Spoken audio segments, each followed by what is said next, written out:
Have you ever encountered someone who exudes charm, yet leaves you feeling unsettled?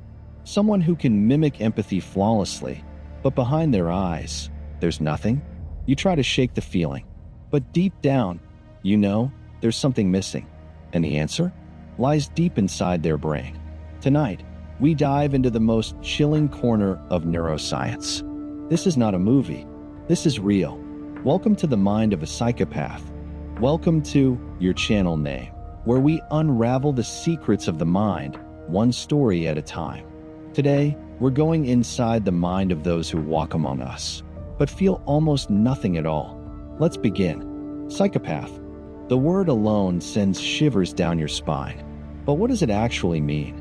Clinically, psychopathy falls under antisocial personality disorder, though not all people with ASPD are psychopaths. It's a subset, a rarer, more chilling one. Psychopaths are not all violent. They're not always in prisons. In fact, they might be your boss, your neighbor, your partner. They appear normal, often more than normal, charming, articulate, successful. But beneath the surface, a cold, calculated void where empathy should be. To understand the psychopath, we must first understand the machine that drives them, the brain. Functional MRI scans have shown a startling pattern. In psychopaths, the amygdala, the brain's fear center, is underactive. This area helps us recognize fear in others, feel guilt, form emotional memories. When you see someone cry, your amygdala sparks, telling you something's wrong. In psychopaths, that spark? Barely a flicker. But that's not all. The ventromedial prefrontal cortex, which helps us make moral decisions, shows reduced connectivity with the amygdala, meaning they know what's wrong, but they just don't care. That's why many psychopaths can pass lie detector tests, because they feel nothing. So, where does psychopathy come from? The answer lies in a storm of nature and nurture. Some are born with a predisposition, genetics that dampen emotional sensitivity. But biology isn't destiny. Early childhood experiences shape the developing brain. Neglect, abuse, trauma, they act as gasoline on the fire. There's a chilling term for this: callous unemotional traits. Children who don't show guilt, who don't respond to punishment. Many go on to develop full-blown psychopathy. But not all. Some are saved by early intervention, stable environments, or strong role models.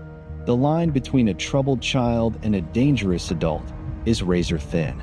Hollywood gave us Hannibal Lecter, but real psychopaths often wear suits. Studies show up to 1 in 5 CEOs score high on psychopathy scales.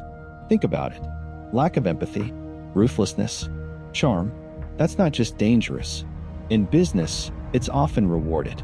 They don't panic, don't feel shame. They can fire hundreds with a smile.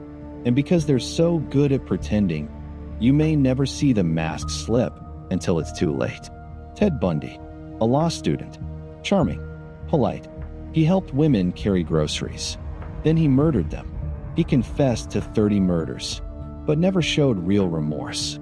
Then there's Paul Bernardo, a good-looking Canadian man, polite and calm, while committing the most heinous crimes. Both men fooled the world for years. But not every psychopath becomes a killer. Some stop at manipulation, exploitation, emotional destruction. The damage they cause isn't always physical, but it's just as real. What goes through their mind?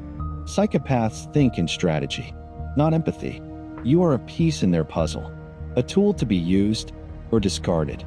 They assess weakness like a lion stalks prey. They'll say whatever you need to hear. Feelings? Faked. Apologies? Calculated. Even in relationships, they simulate love, because real attachment requires vulnerability. And they don't do vulnerability. They don't connect, they control. Can they be cured? Short answer, not in the way we wish. Therapies designed for emotional growth often backfire. They give psychopaths new tools to manipulate. Some experimental approaches, like targeting specific brain circuits, show early promise. But for now, psychopathy remains largely untreatable. The best hope lies in prevention, early identification, supportive environments, Intervention before the traits calcify. So what do? Trust your instincts. If someone seems too good to be true, they just might be. Look for red flags. They lie effortlessly. They twist facts. They don't react to emotional pain. They blame others. Always. And the most telling sign? They make you question your sanity. That's not love. That's manipulation. Knowledge is your defense. Because the scariest monsters don't hide in shadows. They hide in plain sight. We fear psychopaths because they remind us how thin the veil of humanity can be. But understanding them doesn't just protect us. It teaches us what makes us human. Empathy, remorse, connection. Qualities that aren't just feelings. They're the glue that holds society together. Psychopaths don't just lack emotions. They lack emotional resonance. When you see someone suffer, your mirror neurons light up. You feel a shadow of their pain. That echo is what drives compassion, kindness, even guilt. In the psychopathic brain, that echo is silent, and it gets darker. They often view relationships as transactions. To them, love is a game of control. Affection is currency, and vulnerability, it's weakness. They learn to mimic the language of emotion. They can say, "I love you," but they don't feel what it means. They watch, observe, and reflect it back like a cold mirror. It's not love, it's mimicry. That's what makes them so dangerous. They study you, they adapt to you, and just when you think they care, they reveal they never did. So how do scientists study this terrifying phenomenon? There's a tool called the Hare Psychopathy Checklist, created by Dr. Robert Hare. It scores individuals on traits like superficial charm, grandiosity, deceitfulness, lack of remorse, and impulsivity. A score of 30 or higher out of 40 often indicates psychopathy. What's haunting? Some people score high and thrive. They become leaders, influencers, politicians. They blend in. They succeed. Because our society rewards confidence over compassion. They say things like, "It's not personal, it's just business." But for them, nothing is ever personal. Because there's no person behind the mask, just calculation. Now, imagine being raised by one. Psychopathic parents often play favorites. They gaslight. They manipulate their own children. They isolate them, distort reality, and condition them to seek approval they'll never receive.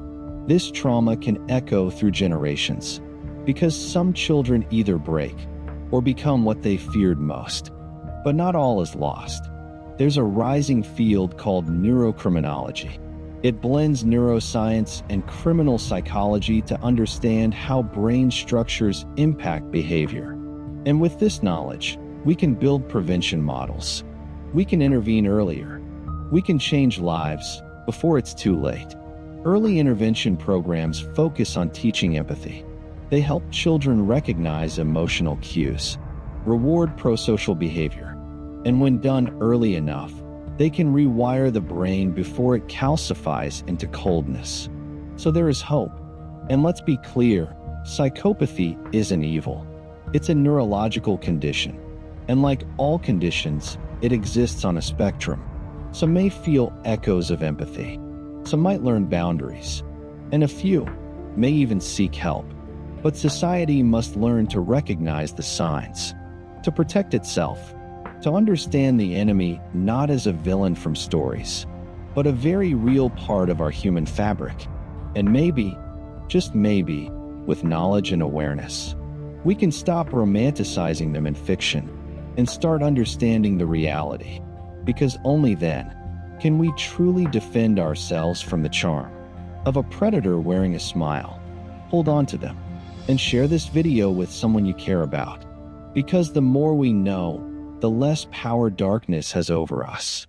Subscribe for more true, mind-bending insights. Stay safe. Stay human.